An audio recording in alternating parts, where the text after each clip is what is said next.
I was just curious as to what your office's stance was on the whole CAW Electromotive situation.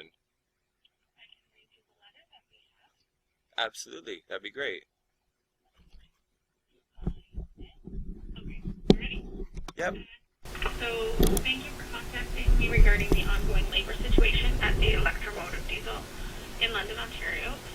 EMD is a private company that is currently engaged in a labor situation with their employees who are represented by the CAW. It would be inappropriate for me, so Mr. Holder, to jeopardize negotiations by providing public comment or opinion. I strongly support continued EMD operations in London and the employment it provides, and I hope a satisfactory resolution can be found for the benefit of the employees and their families. Some have suggested that direct financial benefits were provided by the federal government to EMD, and this is simply not the case. An announcement was made at the EMD plant a few years ago to highlight tax changes that would benefit the customers of EMD and other related manufacturers. Both the Standing Committee on Industry, Science and Technology and the Standing Committee on Finance had recommended an increase to the capital cost allowance rate on rail equipment. Budget 2008 increased the CCA rate for railway locomotives to 30% from 15%. This change ensured that the CCA rate for railway locomotives better reflects the useful life of these assets. It also encourages rail operators to acquire a newer, more fuel-efficient fleet of locomotives, which provide a more environmentally friendly mode of transportation. This change is effective for new locomotives acquired on or after February 26, 2008, as well as for reconditioning and refurbishing costs incurred on or after February 26, 2008. I am aware that EMD situation places stress and hardship on the employees and the community, and that there have been calls for the federal government and others to intervene in this situation. As EMD is not a federally regulated workplace, a crown corporation, or a public service, this request is not feasible, as the EMD situation is not comparable to those recently seen at Air Canada or Canada Post.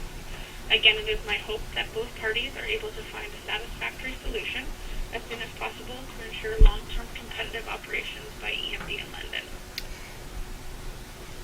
Wow.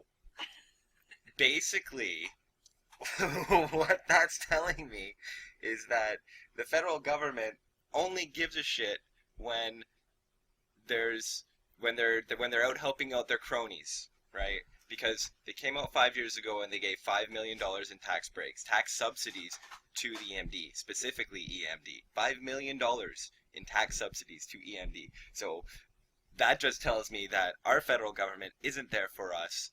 It does not care for the average Canadian. It only cares for the people at the top with the most money. That's what that tells me, because Stephen Harper himself came to this town and he came to this plant and he oh my, and now he's not taking any responsibility whatsoever. He's just saying, "Oh, it's someone else's job. I don't care. Oh, let someone else deal with it. I don't care about jobs in Canada anymore. I only care about jobs in the U.S. and the U.K. and like there's a Rio-Tinto thing going on too. I don't know if you know about that, but there's another lockout with pretty much the same situation, except it's a country in the UK as opposed to the US. So it's like Canada. We might as well just put a sign up that says "for sale." That's all. Yeah, like I know you can't really comment I much on know. all this, but I can listen to you. yeah, I don't know. That's my thoughts on it. That's retarded. Ed Holder should be standing up for Canadian jobs, his constituents' jobs. The fact that he's not shows me exactly how much he actually cares about his constituents, which is nil.